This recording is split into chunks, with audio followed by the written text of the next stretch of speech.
You're listening to Neurodivergent Mates.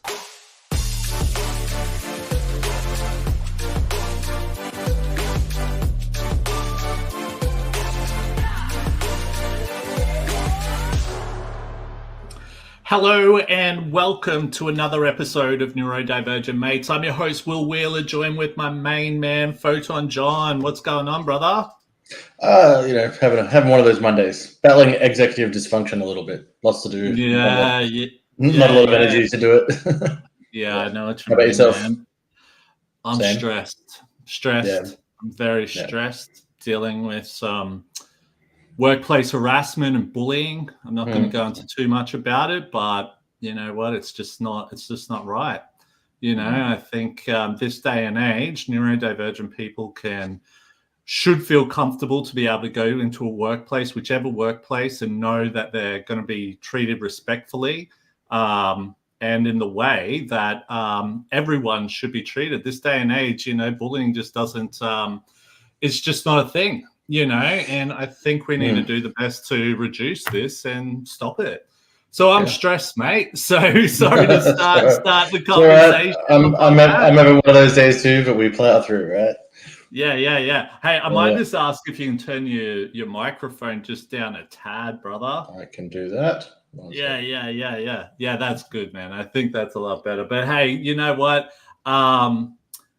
We should really get into this today. We've got an awesome guest all the way from Melbourne, a good friend of mine, Myke Ireland, to talk to us about how being undiagnosed wreaked havoc on my teens and early 20s. Myke, how's it going, my friend?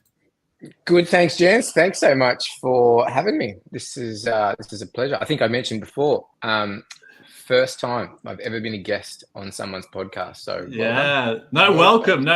So just a little bit of, I suppose, insight into, I suppose, Myke's and I's relationship. When I was down in Melbourne, how long was that? About a month ago now? About 4 weeks ago now, I think. Yeah. I just reached out and said, look, everyone, I'm going to be down in Melbourne. Myke reached out. He's like, man, come on to my podcast. And I apologize. I can't remember the name of your podcast again. Real Insight. Real Insight. I knew Insight was there. I couldn't remember the first part. But man, awesome setup. Like your setup is killer. Like proper microphones, everything. So it was such a great experience. And you know, I think any listeners here definitely check out the work that you're doing. But you know, we're just so stoked that you were able to come on today. But look, before we do get stuck into it, let's do a little bit of housekeeping just for all of our listeners out there. Now, if you haven't already done so, please subscribe, like, and follow to all of our social media platforms. We're available on TikTok, Facebook, Instagram, X, Twitch, YouTube, LinkedIn, and we're also available on anywhere you subscribe to your podcast. Also, too, if you haven't already done so, check out all the awesome work we're doing over at Neurodiversity Academy, and you can check that out at neurodiversityacademy.com. Also today, we may talk about some, you know, maybe some distressing sort of things here. So some discussions may be triggering. If you need help, please reach out to a loved one or call emergency services. We are not doctors. This is a space for sharing experiences and strategies. Also, too, if you're listening on the live version, which we are currently in, please feel free to ask us any questions or interact with the show. We always love to hear from all of our listeners. Myke, thank you so much for coming on. You know, we've been chatting forward and backwards since catching up in Melbourne. You know, you spoke about you've just gotten a whole bunch of diagnosis, all of that type of stuff. And when you and I were talking, you spoke, you know, you were speaking about a lot of stuff. And I think there was some that you weren't quite sure. I don't think you got a diagnosis for some of them at one point there. But look, I reckon, tell us a little bit about yourself. Sure. All right. So if we start with what I know now. And then we can go back and talk about how bad that was not knowing. But yeah, so when we caught up, when you came onto my show, it was well and truly known that I had ADHD. And that came from a bunch of just years and years of not knowing what was going on with my life. But then particularly in the last probably 3 or 4 years, I wouldn't say that I had what you would describe as a mental break. But I definitely went off the rails a little bit, to the point where you know that you aren't dealing very well with life, and it's not necessarily something that you're aware of why. Like, I wasn't necessarily chronically depressed or have any sort of condition that was persisting, but there's just something not right. So anyway, we knew that we had ADHD. And then as part of the follow-up to that, I expressed my interest to try medication. But if you mention medication, the tests sort of go a little bit deeper, and there's some other stuff that they like to uncover because stimulant medication needs to be respected. And it's the sort of thing that you want to, make sure that you're fit for. So further tests then revealed that I'm also ASD. And out of those two diagnoses, ironically, the ADHD diagnosis was somewhat satisfying. The ASD diagnosis was the jackpot for me. That was what really hit home. Because I relate so much more to what I know about myself, exemplifying autistic traits that have really been the persistent part of my entire life. The ADHD stuff you can always see as an undertone, but I recognize, particularly with ASD, my struggles in early childhood and through my teen years, just making friendships and understanding the nature of what good friendships are and how to maintain them and how they should feel. So yeah, the picture's complete now, and I can title myself AUDHD. So yeah, I'd like to say welcome to the club, but I don't actually come under the banner of ADHD. So welcome to Photon John's club, mate? Hey. Yeah, it was actually flipped for me. So I knew for ages about the autism because my younger sister's autistic, and we kind of figured it out through her diagnosis. But the ADHD, I just didn't really know anything about because I was sort of focused on being autistic, and that was how I identified. And then when the person who diagnosed me finally said, actually, I think ADHD as well, I was like, I better read up on this. And I'm like, that's actually the dominant force in my life. So, yeah. Wow. Yeah. Cool. I find, the nature of these things with ADHD and ASD, it's like a hamster wheel. Where one thing is masking the other, but causing the issues of the other. And it's funny, the more I see this stuff unraveled in my mind, I'm like, is that actually just something that my ADHD is doing to mask this autistic trait so that I'm, not exposed? And yeah, it becomes this thing that unravels in your mind where you're like, well, which part is it?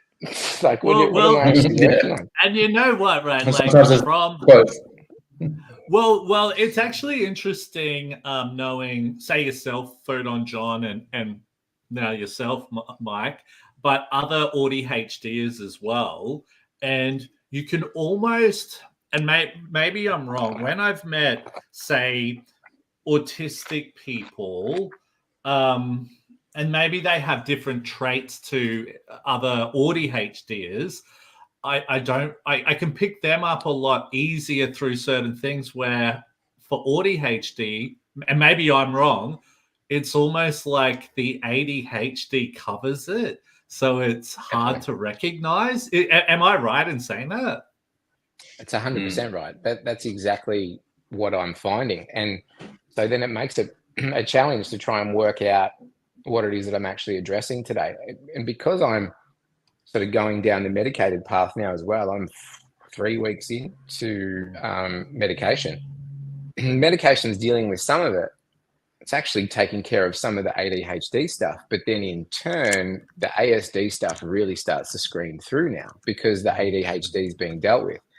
So now I'm finding a bunch more of the ASD stuff that's creeping up. And yeah, it's just a new thing for me to have to try and process.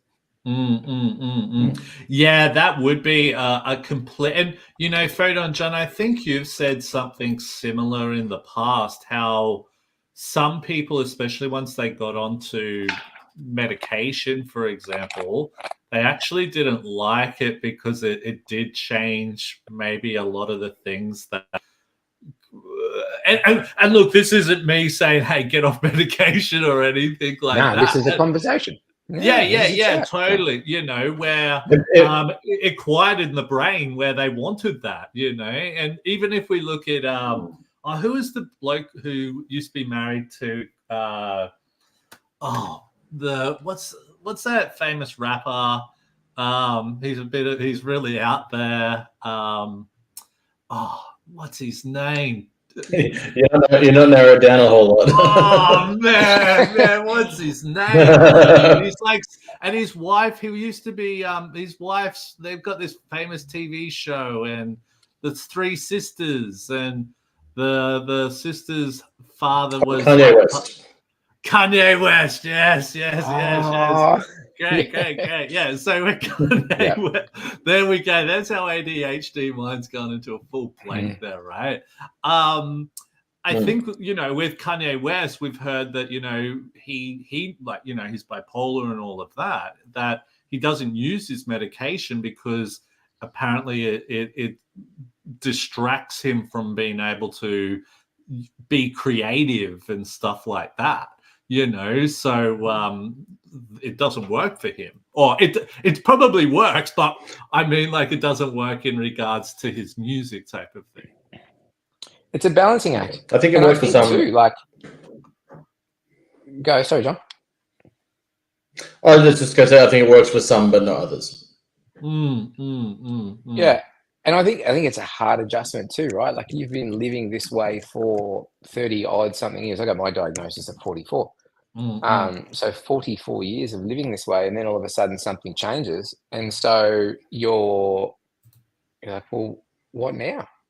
Like, how do I know what baseline is?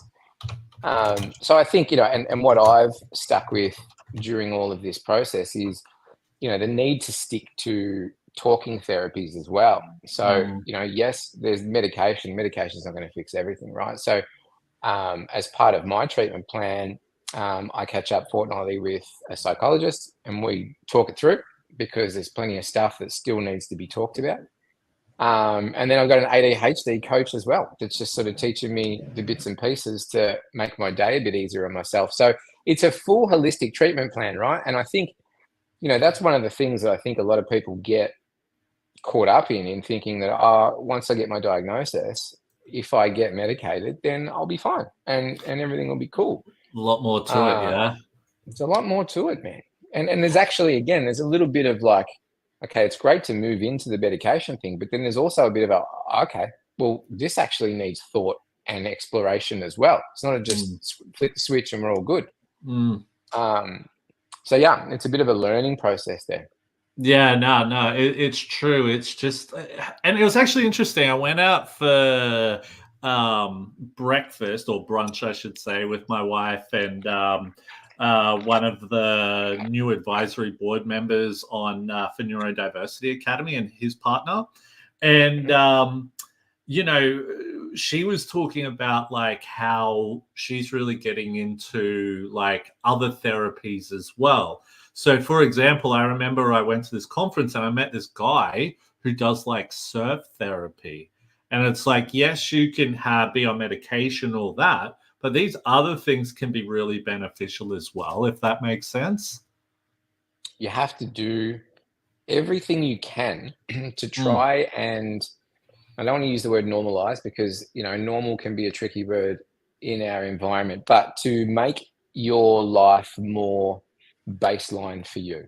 And that's the other thing that, I've got to get used to with this diagnosis, is because I've been through my entire life a chronic people pleaser, and I'm always chronically seeking external validation, because it's just. Can I ask what you mean by people? Like, what would you do to be pleasing people? Like, would it be like, say, if someone wanted you to do something that, you didn't want to do, you'd just do it so you could please them? Is that what you mean by that? sometimes they wouldn't even have to ask me, Will. You know, sometimes I'm driven by just thinking that if I'm not like this, if I don't have this persona about me, then I won't be liked. So then I go over and above for people, and then I've got to also try and find the balance between, well, part of that is just being a nice guy too. Like, you can also, you know, peel that back and go, it's okay just to be cool and be wanting to, you know, take care of all your mates and do cool things. But you always have to check, what is the driving validator behind that? Like, and my psychologist put me through a really great exercise a couple of weeks ago where you form a bit of a roadmap just based on your core values. So you've got to go through this exercise of deciphering the values that are important to you, the ones that aren't important to you.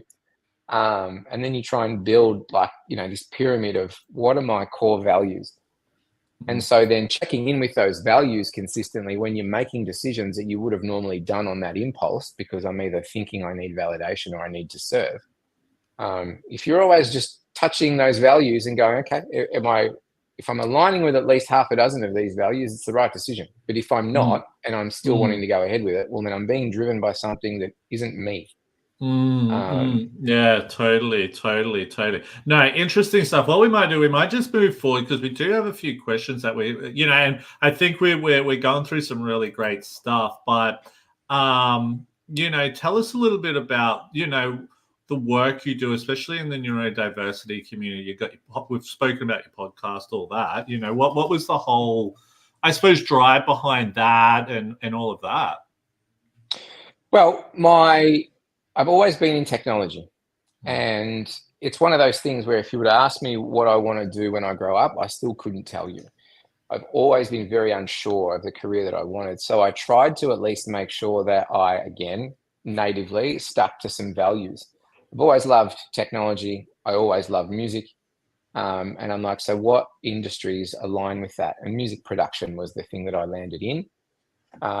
Which led through a few different career paths, and I ended up in commercial AV, so large scale AV, stadiums, arenas, hospitals, universities, the like. So would you do like big concerts and stuff like that? We would more fit out a stadium.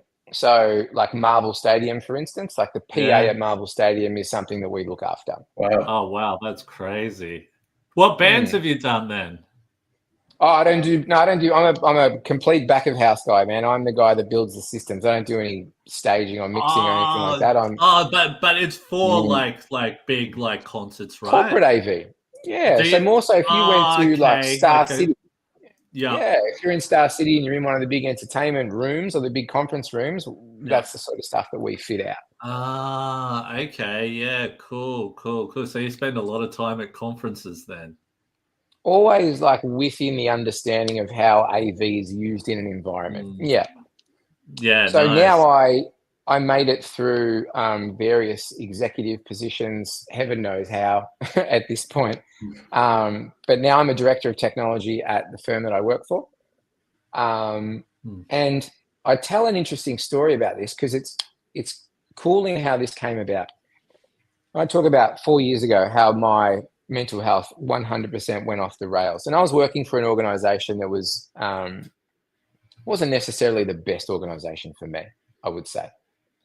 Similar to sort of what we were talking about before, Will, where, you know, there's an understanding and then sometimes there's not an understanding. And, you know, I felt in that environment, I probably wasn't understood the best. Coming to Insight, the place that I'm at now, the wholesale change in how this business was supportive of its people. Culture was first, you know, inclusivity mattered. All of those things all mattered. And for the first time ever, when I started to express that I may have been dealing with challenges, because I would never vocalize that in the work environment, but started vocalizing that, the amount of people that rallied around me to support me was not anything that I was ever familiar with. So inherently what that place gave me was an opportunity to actually be able to take stock in myself, step back from the grind that is, you know, you're a senior exec, and actually look after myself. And I think if I didn't make this move into this role, I probably would have never gone through the journey that I went through. We wouldn't be talking. So if they talk about the right things coming along at the right time, definitely I was fortunate enough for that. Yeah, no, that's awesome. And, just hearing about that workplace, how supportive they are and, how has that made you, I suppose, how is that for every day in the workplace, out of curiosity? Yeah. Well, it's one of those things where I came into this place. I've worked for organizations previously that had amazing workplace culture. I worked for Alan's Music, and you'll remember Alan's Music Yeah, because Alan's you're musos. Music. Yeah. Yep. Worked there for a while. Another place where you work with people that are just passionate. They can't get enough of what they do. They love it.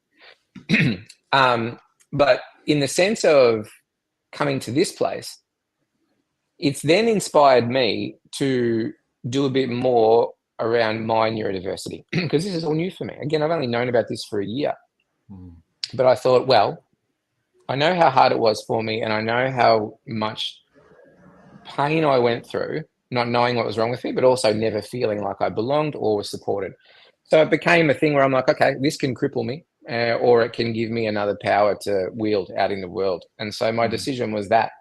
And so I guess almost overnight, I turned a little bit spokesperson, just because there is not enough talk about this stuff. There is still not enough talk, and there's still not enough understanding. There's still not enough support, and people don't get it. Like, I started down this journey, and we can get into this a bit later, but I started down this journey because a friend of mine told me they were neurodivergent, and I turned really judgy on the word because I thought, is this just another one of those words that people come up with because they can't face their real problem? And then that sent me down this rabbit hole of uncovering what neurodivergence was, and then all of a sudden realizing that I had something that I needed to pursue myself. It's so weird. Sorry, how long ago was that? That was probably 2 years ago, because it was as my podcast was starting. Yeah. Because one of the guests that I wanted to get on is a female entrepreneur that I love and admire and have followed for years. She's a good personal friend of mine, but I said, okay, let's talk about, like, what are we going to talk about when you come on the podcast? And she's like, I'd love to talk about what it means to be neurodivergent and an entrepreneur. And I'm like, what is neurodivergent? And then, this is neurodivergent. This is what it is. Yeah. Dude, sorry, I'm going to say something great. But when I came on your podcast, we didn't even have a conversation about what we were going to talk about, if I remember correctly. Because I remember rolling in thinking, oh, man, the dude hasn't sent me any questions or anything. And then you and I were just there talking. I'm like, he hasn't spoken about anything. Then we just sat down and rolled with it. It's one gift that I've got, Will. The one gift that I've got is that of the gab. There's you nailed it, man. You nailed it. And you know what? I think that's the best way to do it as well. But it can depend on your guest, I think, as well, because if you've got a guest who can just roll with it, then you've probably got other guests who are like, oh my God, I need to know the questions before I get there type of thing. I've had episodes that haven't gone to air because they went off the rails, just the way that it is sometimes. Really? Oh, really? Yeah. So ours obviously rolled well then, mate. Ours obviously rolled well. Hey, sorry. We don't have that luxury. We don't have that luxury because we're live. Speaking of which, just to our audience, we're having slight technical difficulties. How am I sounding now, Will? You're still a little bit loud and like really. Okay. Like. All right, Mike, what are you thinking about that? Yeah, a bit boomy. You need to turn it like right down, man. Turn it right down. It's nearly off. It's the connection, not the mic. I'm just going to have to jump out and back in again. Sorry, cool, guys. I'll be back. No problem, mate. Well, I'll hold the fort for you. All cool. Right. Okay, cool. So, we've spoken a little bit about when you're diagnosed, but what was that diagnosis journey like for you then? You're talking to someone on your podcast going, oh my God, I think this is me. What then happened for you then? Yeah. So the natural inclination for me, I am a dramatic researcher, and research mode is another sort of ADHD, ASD thing that I uncovered. But if I need to know something about anything, I need to know everything. And so initially when I was looking at what does neurodivergent mean and what does that uncover, I would start to come across things that seemed familiar to me. And I think the symptom that I uncovered that really screamed to me like you are affected by this was the concept of rejection sensitivity. So rejection sensitivity dysphoria is probably one of my most defining symptoms in the sense of it has prevented me from being comfortable enough to move into a bunch of things in my life that I wanted to do, but always thought there's no way I'm going to be able to do this because if I fail, then people will think I'm a piece of shit, and so on and so on. So RSD was that thing where I'm like, hang on a minute, is this just not how everyone feels? And then that led to another, and all of a sudden you're reading like it almost feels like your autobiography. And so went and saw the GP. GP did what he had to do and then made some referrals. And, I guess I was fortunate enough that I always had connections with people that had either received diagnoses or that were in psychology. I've got a lot of friends that are sort of in, either clinical or research. And it's probably safe to say that, I was peer reviewed ADHD a few times by people around me that could see that they're the sorts of symptoms that I had. It just took the formal approach to get it worked out. And here we are. Yeah, there you go. Now, it's definitely interesting. And I think for myself that I found was how normal life, my normal life used to be before diagnosis, how I started to realize that a lot of the things that I'd normally do in the past, that was what was affecting me, if that makes sense. So, busy shopping center or going to a music festival or whatever that was, or even going to the pub. I remember when I was younger going to a pub and being so overwhelmed by everyone there that I just had to start drinking as much as I could to get drunk so I could just kill that pain. But then I just keep on going. I didn't know how to stop. And it was a real big problem, But with that being said, what are you now realizing about how being undiagnosed impacted you in your teens? Man, my teens were punishing. I was a very insecure kid. My family life wasn't necessarily typical. My parents separated quite early, and I moved from location to location quite a lot as a kid, which was extremely terrifying.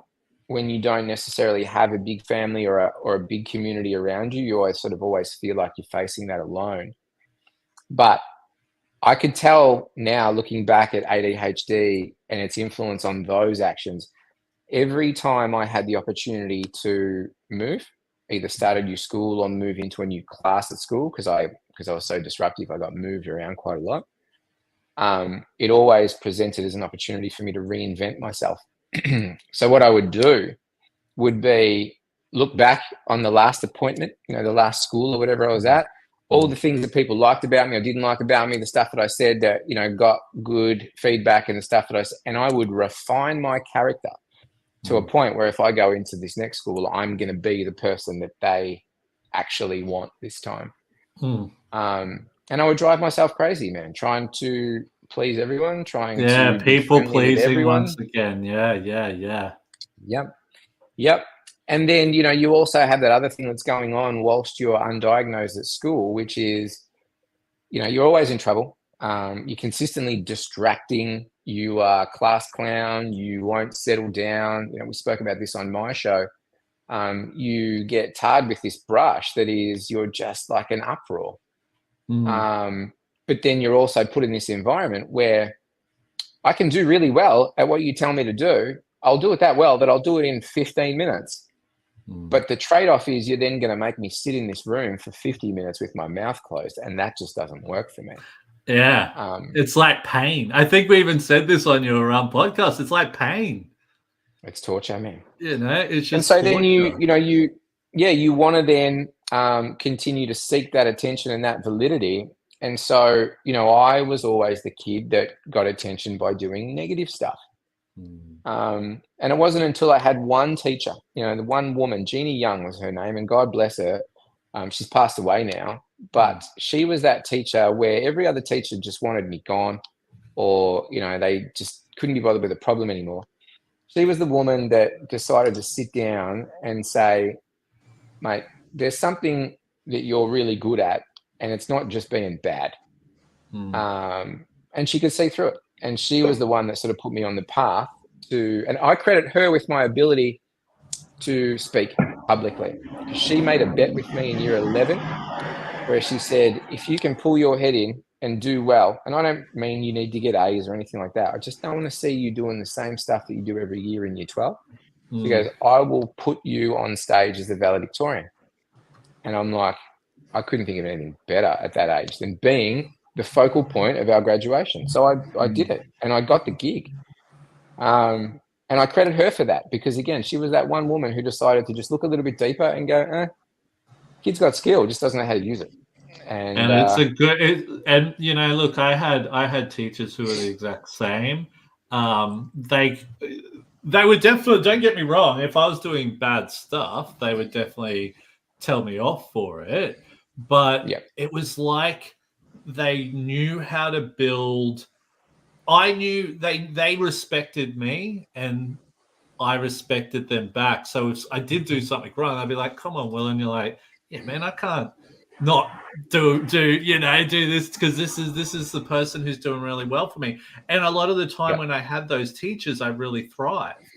And it was actually interesting. So when I was down in Melbourne for Edutech, I did the speech at Edutech, all of that, and got off stage, and there's this lady yells out to me while I'm walking through the convention center there, and she's like, Will, you're awesome. And I'm like, oh, thank you so much, you know. And I went over and started talking to her. And this was this woman obviously worked in a school, and she was with another woman. And I could just see that this woman was just so, such a lovely person and such a good. But then the woman next to her had like this angry look on her face. Like if what I was thinking was, she was thinking I was full of shit because of what I was shit. You know, I'm like, when I had this and that, and you could just see she was probably one of those teachers that I would never have gotten along with, if that makes sense, So they're still out there. Yeah, there's heaps of them out there. Yeah. And so, that's what really inspired me, I think, to make the switch, to make sure that, now I'm driving for that neurodiverse inclusivity, because particularly in our area, in tech, it's weird. You look at stats, man. They used to think that about 6 to 8% of people in tech were neurodiverse, and now they're thinking it's more like 50 or 60. So the amount of people in my industry that don't know of the condition that they've got, I'm figuring, let me just make noise. Let me make it known. If one other person can be helped out. Sorry, Kev, you're back, mate. Oh, sorry, how are we sounding? Are we sounding better? Nah, man, you're still really tinny. No, it's a little bit better. It's a little bit better. It's a little bit better. Can you move the mic away from you a little bit? It's on all the same settings it normally is. I think we're dealing with Australian internet right now. Move it away from you. It's what I mean? It's on the other side of the desk. Do you want to maybe put it into the other room then? I think I'll just shut up mostly. Yeah. All good, mate. All good. Now, we spoke about your teen years and all of that type of stuff. But what about adulthood now? Because I think for myself, especially when I went from being a teen into adulthood, you don't have people telling you, hey, don't do that or do this or whatever. You're free to do whatever the hell you want. What did that look like for you? So there was something really interesting that happened in the shift from my teen years to adulthood, and it was very defining clearly not, I wasn't aware of what was happening. If I look back now, it's very clear, but it goes back to sort of what you were saying before. So I was a pretty good kid in school as far as like I was a clown, but I never got into trouble. So like I wasn't the shoplifting kid. I didn't smoke weed. I didn't drink underage. I didn't do any of that stuff. I didn't even smoke cigarettes. I was like super, super well behaved in terms of outside of academia. And I wasn't really social, as in like I wasn't a kid that went to a lot of parties, or I didn't really get invited to a lot of parties, but I didn't participate in the social environment. As soon as I turned 18, I remember going out, and the first time I went out was to a nightclub in Melbourne that used to be called the Chevron. And the Chevron had Thursday night, uni night, which was dollar pots and spirits. And, you know, obviously if you're a poor uni student, you go there. Totally. There's big crowds, a lot of With lights. everyone else. Yeah. Great. It was my first time like in nightclubs. I'd never been to nightclubs. I'd never even snuck in underage. But all of a sudden I'm in a nightclub and I'm like what you were saying before, I can't deal with this. Is full on. Like there's so much people, so much stuff. But then you start on these and you're like, wow, life's good now. Like if I have a drink, it's sweet. Like I can talk to anyone. I can dance. I'm not even worried. So then, you know, drinking on the regular was the thing. And that was my, okay, well now I can be social. Just have a couple of drinks, all good. And then I fell into that scene, and I started DJing. I started doing all of that stuff because I just loved, you know, what I discovered, and it became a passion for me. But obviously, with those passions, in particular in those scenes, you know, recreational drug use was another thing that sort of started to creep in my mid-20s. And I say hand on my heart, the first time I ever took ecstasy, it changed my whole ability to connect and relate to other people to a point where, you know, people that do that will express how that feels for them. But I know now that was really a similar, and I won't say similar because it's not, but in knowing how to use stimulants to change the way my mind works was something that I obviously learned organically through that process. And then those stimulant types of recreational drugs become something that you use to get a result that is typically medicating yourself, but you're doing it wrong. You shouldn't be doing that. But, you know, that's where I started to understand that something's up with my brain, because I always struggled with personal relationships. I've always struggled with family relationships. I've always struggled with relationships at work. Has that changed now, out of curiosity? It's getting better. It's getting better because I know what my role is. And what I'm responsible for, you know, in those relationships. And sorry, because it's actually interesting. So, you know, with work, for example, how, like, why doesn't it work type of thing? If you don't mind me asking, you know, is it that you just feel like you keep to yourself, or I'm not sure. My biggest issue in my work life was the ability to make rational decisions based on fact without being overwhelmed by the emotional value of the decision. Which is one of the things we were talking about before, that probably the biggest change I noticed with being medicated is that now whenever I am faced with a choice, I'm no longer faced with like this tsunami of emotion that plays out like all these different fractals of what if it goes this way, I make this choice and this happens. And like, you know, it's like Inception. My mind would play out the 400 different endings and stress about them all, where now I can sort of go, okay, well, there's not too much emotion with it now. Let me make the decision based on the facts that I have in front of me and the people that are involved. So that's something that I've never been able to do. And now when I look back, you know, you just see time after time where ADHD had played its role. Yeah, crazy. You know, but, you know, obviously, you know, I know for myself, especially in adulthood, it just spiraled out of control for a long time. And, you know, definitely with drugs. And and alcohol, all of that. But, you know, I just got to a real point where I hated feeling the way I did when I was utilizing those types of, you know, things, right? So, for example, let's say a Friday afternoon, you catch up with all of your mates for a beer, and then you wake up Saturday morning and you're just hungover as, right?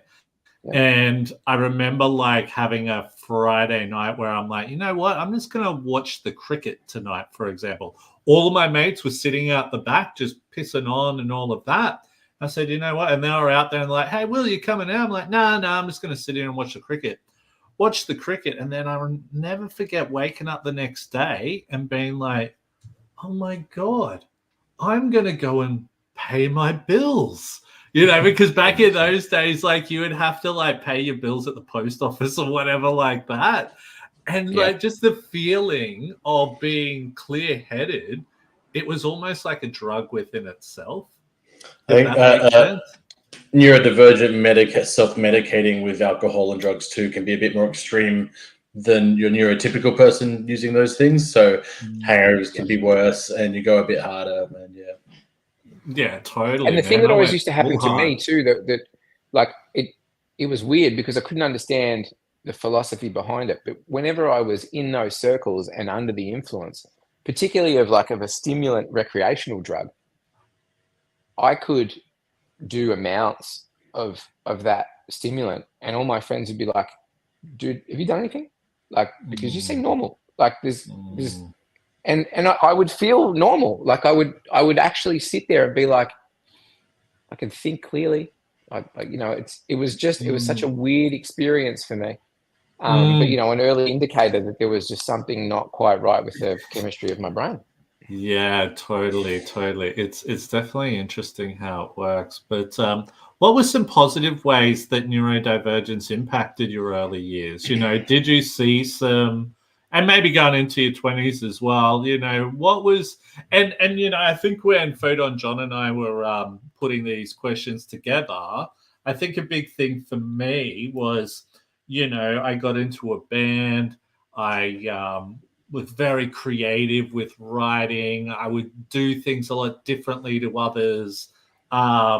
You know, that was something that really was good. But then it was the whole other side of the thing. Like what you were speaking about is I was then around drugs, alcohol, that party lifestyle that sort of like broke it up type of thing, if that makes sense. Yeah. The positive stuff, I mean, I was very content being alone. You know, I was a loner, and I was always happy being alone. And I remember, you know, when I started holidaying, we used to holiday in Gippsland when I was probably between the ages of maybe 10 and 18.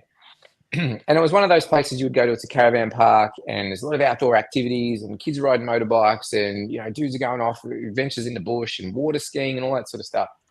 And I was pretty content taking back then it was a Sega Mega Drive. I was pretty content taking my Mega Drive up to the caravan. Mega Drive, eh? Old Mega Drive, and I would just sit in the caravan for 2 weeks and play. And I remember everyone saying to me, like, "Why'd you come on a trip for?" Exactly. Yeah. This understanding of, you know, you need to be doing these other things.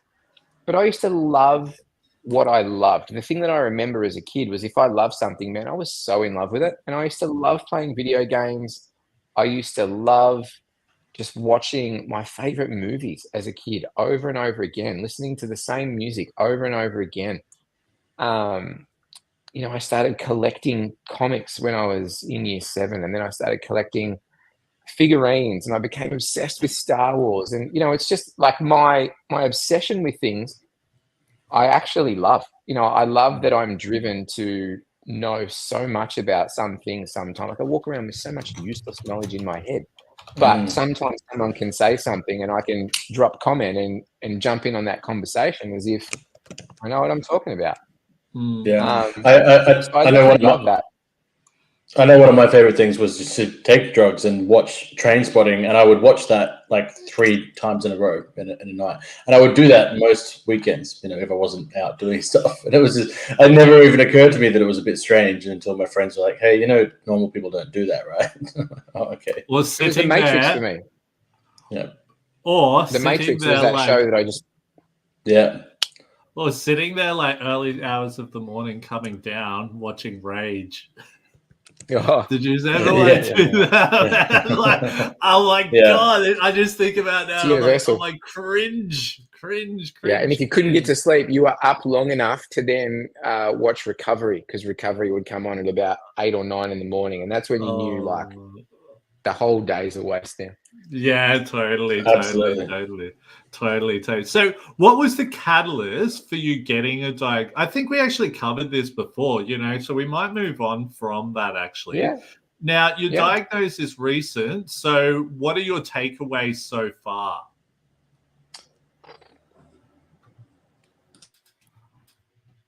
There's so many. There's so many. I think, the one thing that I'm finding hard, but is omnipresent, is this concept of now that you have your diagnosis, like, be kinder to yourself. Because I've always been my harshest critic. And again, that being built on things like rejection sensitivity and the issues that come from no real confidence or self-belief. But I'm trying to, even in times like today, I was just doing something around the house and I got it wrong. And the first thing that my mind does is start going, "You piece of shit. Like, why do you even keep doing these things when you can just never get them right?" It's like, no matter how many times you've done it, you keep making the same mistakes. And then I'm like, this is the point where I've got to get my mind to change that response. And I can only do that by reminding myself that this is how I am. Like, I'm going to continue to do this for the rest of my life. It's not going to change. So I'm trying to become a bit more content in sitting with that, be kinder to yourself. But you're undoing 44 years worth of negative self-talk. So there's work to do there. But I think that's the thing that is probably the most freeing for me, is once I can be convinced that it's all right, it's just how you are. Things will get better. So that's definitely one of the key takeaways. Did you? The other key takeaway. Did you arrive at that point right away, or was it a bit of a realization to get to that point? Because I know for myself, it was more, okay, well, now that I know what it is, I can learn how to be a normal person. And it took me a while to realize, no, I can learn how my brain works and to accept that and to work better with that, rather than thinking that I could be fixed. Yeah. I am still in that adjustment phase, John. So you were just you figured out just to be yourself, right? Yeah, totally. Yeah. So self-kindness, we hear a lot. 70% do that. Yeah, it's sort of like interesting because, like, I think I learned this over actually the pandemic, the importance of being yourself, how much better that is on your mental health as well. And I think that's carrying into my diagnosis and all of that stuff, because especially in business, all of that, I used to wear suits, shaved head, stuff like that. And it's like, that so wasn't me. And I think back to those days and I'm like, I don't know, I just felt weird. I look at it and I think, oh my God, how strange, and I think like what you were saying before, Myke, was like, was it to just try and please people, or was I trying to live a world that I'm not? For example, maybe I was trying to be some big business person who wears a suit, who's like a CEO or something like that. But a CEO doesn't have to wear a suit these days. You can just be you. And once I realized that, that was where, man, I just was able to thrive so much better. I used to brush up against a lot of my old managers for that very topic. So I was the guy that always went to work like this. I've been a jeans, t-shirt and hoodie guy most of my life. And again, very ASD in nature, right? Like always comfy clothes. And I used to brush up against management who'd be like, "No, if you're going to see that client, it's got to be full suit. I'm like, why? Because that's what's expected. I'm like, why is that expected? Why is it expected that I walk in a suit? And does it matter if I walk in a suit, talk absolute rubbish, don't know anything that I need to know about, and just bullshit my way through it? Is the suit going to sell that? Or is it better that I go in with a hoodie and a pair of jeans and actually know what I'm talking about? I used to always have that grief.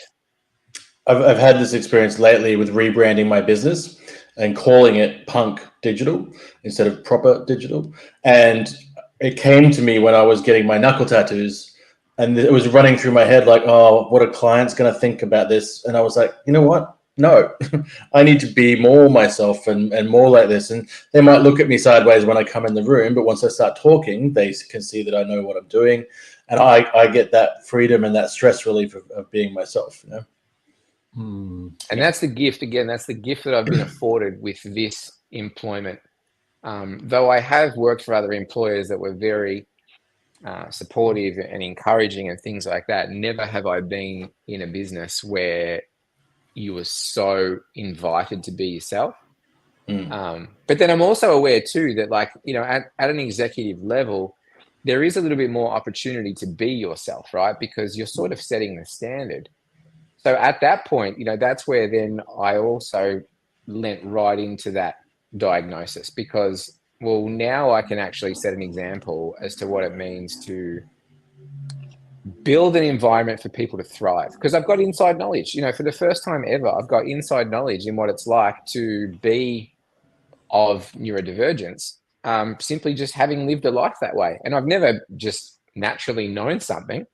So that's one of those things where I think, okay, well, this is really, I'm not going to say it's a calling, but it's something that I need to be able to spend more time leaning into.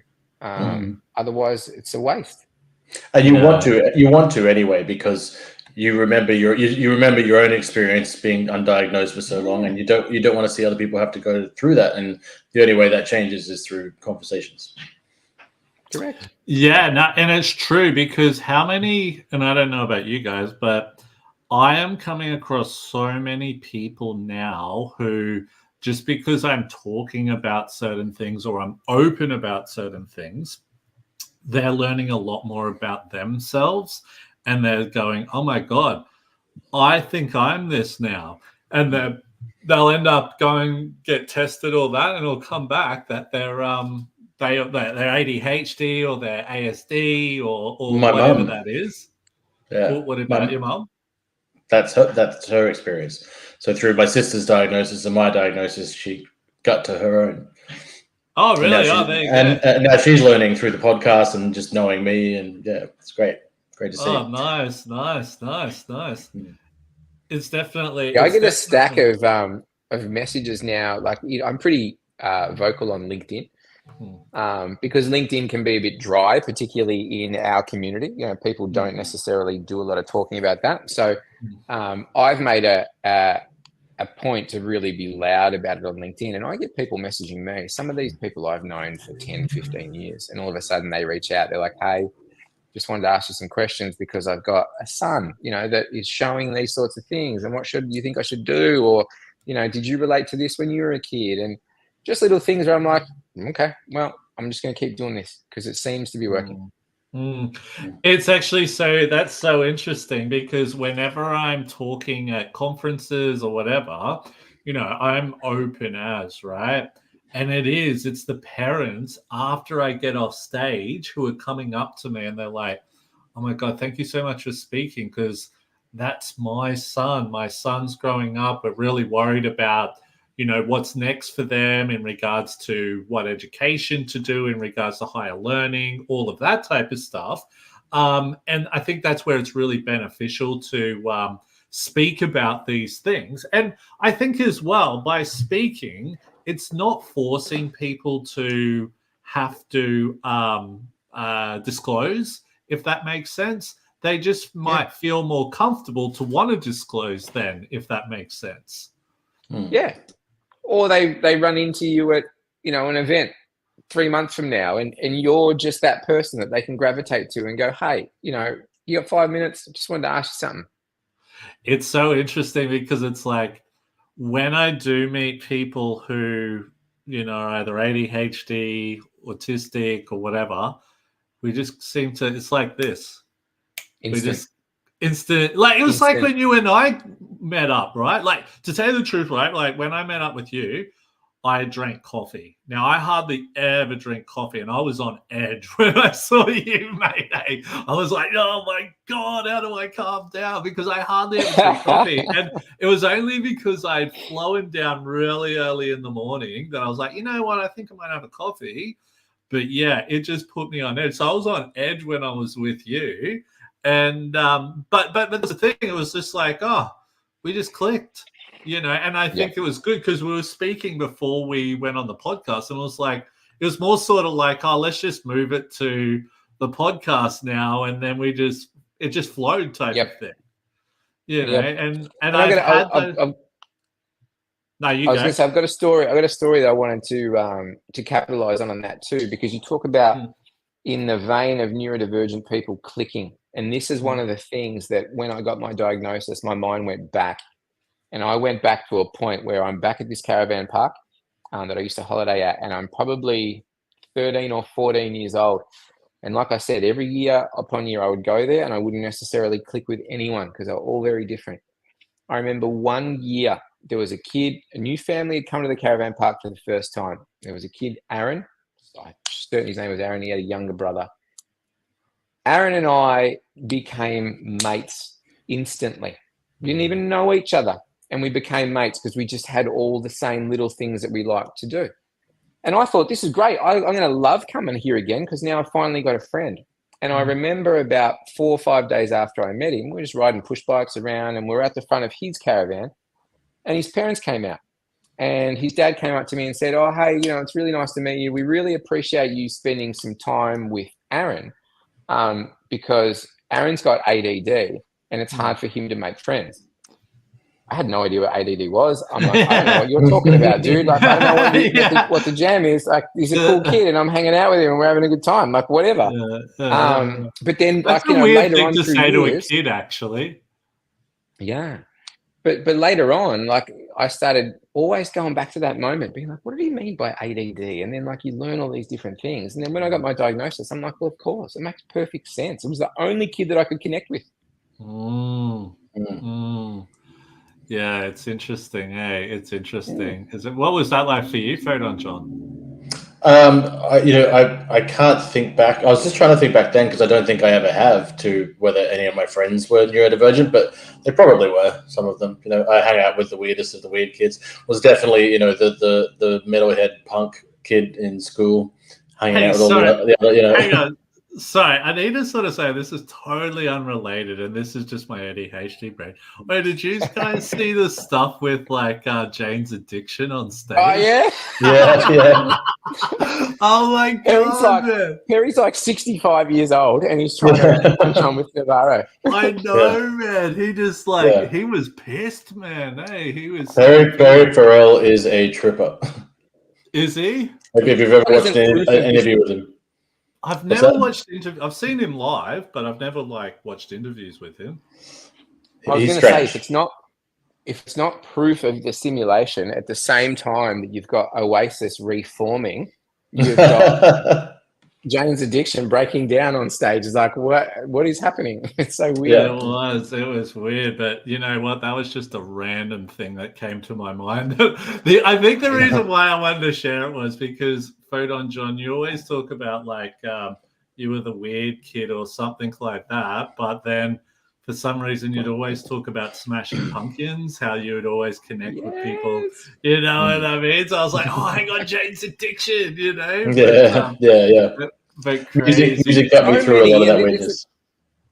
This is another thing that I'd do. If I ever was doing a PhD, it would be trying to uncover the music genres that people relate to the most as undiagnosed ADHD sufferers as children. Because I find there's so many people that I connect. We all like the same bands. We all like the same type of music, not necessarily exactly the same, but the fundamentals of what the music did was universal. And what I found was I was always into music that had very clear rhythmic or polyrhythmic elements to it with big drums, big bass, because that was where I would orient myself in music. I would put music on for days because, again, it was my other way to shut things out. So I was always attracted to music like that. I don't know if my view is skewed because I listen to alternative music, but I found most of my neurodivergent friends were drawn to alternative style music. Not everyone, but I think that could be. I know for me, when I discovered Smashing Pumpkins, it was that Melancholy and the Infinite Sadness album where it's like 28 songs and they're all completely different from each other. And he's singing about being alone and weird and blah, blah, blah. And I'm just like, oh my God, it's my person. It's my people. This is my crowd, you know. Yeah. It did a lot for me. That was Tool for me. So Tool was Tool, definitely Tool. You know, Korn, Rage Against the Machine. It was. I think for me, it was like aggression. I loved the aggression type of thing. Yeah, I was more into those bands, but then I went into say more more. I wouldn't say Smashing Pumpkins are melodic, but like that more grungy sort. I sort of got into grunge after the grunge era, if that makes sense. Yeah. I don't know. It was like I got straight into heavy metal, little bit of hip hop like Beastie Boys and stuff like that, and then sort of went into a more melodic type of stuff. Now I can't listen to like the heavy stuff as much anymore. It's like it's just too hard for my brain. I need that softer stuff. But there are times where I'm like, you know what? I feel like Hatebreed today. You know what I mean? And then pump that crap, you know? But all cool. The first time I ever saw Hatebreed, Will, was by accident. I was at a Soundwave show. Yeah. And I walked they were playing like a little booth down the back or whatever. And I walked into this thing and I'm like, what the hell is going on here? People were all over the joint, man, jumping from the roof and off speaker stacks. And like there was circle pits. And this is too much for me. I had to get out of there. Do you know what? I remember going to a big day out years ago and the White Stripes were there and they were on this like little small stage, right? Then the next year they were headlining. Do you know what I mean? It was like I saw them in this little room, man. I had the same experience with Muse. I saw them as a piece on a tiny side stage at like the very last Livid Festival in the year 2000. Oh wow, that would have been interesting to see. That would have been. What were they like back then? They were just a band, you know, none of the big fireworks or anything. They only had their first album out. It was awesome. It's still a great memory. Yeah, that's awesome. But hey, you know, if anyone wants to connect with you or find out more about the stuff, you know, your podcast, all of that, where can people connect with all your awesome stuff? Yeah, so you can connect with me on probably LinkedIn, YouTube. I don't do many of the other socials. I'm pretty non-social in social media. But if you just give Myke Ireland a search in Google, you'll find a bunch of ways to get in touch with me. That's actually spelled MYKE, correct? MYKE, correct. Yeah, MYKE Ireland. So LinkedIn is Myke Ireland, YouTube is Myke Ireland. But yeah, you can find a bunch of ways to get in touch with me. Yeah, cool. Myke, thank you so much for coming on today. It's been so awesome pleasure, man. You know, listen to your story, being able to relate to a lot of things about your story as well. I think it was tripped off how we finished off with music there. Never really done something like that before. Probably do another hour just about that one day, Will. Yeah. Totally. But no, it's good. But you know what? That's what I love about podcasts. You can just do whatever you want. And that's a podcast, you know. You don't have to be formal, like all of that type of stuff. It's just a chat, you know. But no, look, thank you so much for coming on, and we really appreciate it, my man. Yeah, I love being part of it. Thanks so much for reaching out. Again, we broke the world record today for the first ever guest. There we go, man. I'm glad to be a part of that. But look, for all of our listeners out there, if you haven't already done so, please subscribe, like, and follow all of our social media platforms and check us out on any podcasting platform. My name's Will Wheeler, joined with my main man, Fodon John, and this is Neurodivergent Mates. Till next time.